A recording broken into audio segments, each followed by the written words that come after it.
Hi, this is Scott Garibay, and today we're going to talk about Impact Index Card RPG, the Mass Effect game, Season 1, Episode 2. My last video, kind of just cut off right there. So this is part 2 to finish that out. Sorry for the inconvenience there. And so basically, so we were attacked by these atlases. These atlases are power armor. And so we actually fought the power armor. They were harder to drop, and we had to fight harder and really come together as a team to defeat them. But we were able to defeat them. And one of the nice things is, so basically, the dungeon master, or the game master, Philip, he gives out these milestone points, and when we reach 10 milestone points, we get a milestone. And a milestone can be like adding to a stat or adding to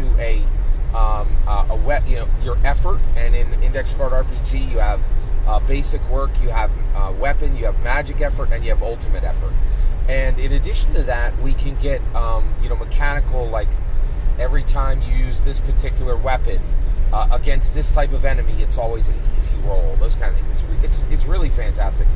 And I have to say, so Philip is by far our best mechanical player, and it's pretty amazing. Like I've been running ICRPG for probably 3 or 4 years, and I think in a single year he's already surpassed me in system mastery in Index Card RPG. Now, system mastery in Index Card RPG is it's much easier to master the system, and so it's really great to just be able to jump in and it runs just so fast and so smooth because it's a redux of Dungeons & Dragons 5th edition, and it's really been spectacular, and it's the absolutely ideal way to bring in it's just the most ideal way to bring in a group of people to where the game master knows the world, but the other players don't, and they're just kind of guiding them in by hand. So it was really exciting. We all got we got some nice rewards, some nice milestones, and one thing that's really fascinating about this game is it is challenging giving gear, right? Or giving, like, in any normal tabletop role-playing game, you would get loot, right? But I'm really fascinated by these systems where if you're in the military, loot is meaningless, right? You're just provisioned with whatever weapons you need, right? And so you really can't give any kind of physical rewards to military characters. It's really interesting, and I've been thinking about how to handle that in different tabletop role-playing games. But the Mass Effect game has been really fun. I'm really, really enjoying it. One other thing I wanted to talk about is this Prima guide. So, Season 1, there were 4 sessions in it, right? And I really kind of struggled, and I was using Wikia on my phone to kind of understand the Mass Effect world, but it was very daunting and it didn't really click. But I got for cheap, for virtually nothing. I got a Mass Effect 3 Prima guide, which is very thick and very impressive.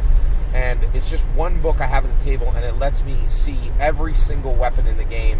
It explains every single class that's in the game. It explains every single race that's in the game, and it does it very quickly, but all the way up to high detail. And so I just have this one resource at the table, much, much better than anything to flip it through screens on my phone. And it's really allowed me to unlock the power and the awesomeness of the Mass Effect world. And I really just am so happy to be on this ride with my game master Philip. He's doing an amazing job with it, and I can't wait for Season 2, Season 2, Episode 2, so I can tell you what happened. All that's in my opinion, Index Card RPG is amazing. Mass Effect is a great game to run outside of video games. All that's my opinion. I'd love to hear your opinion on these things. Let me know in the comments below. Please consider liking and subscribing, and have a wonderful millennium.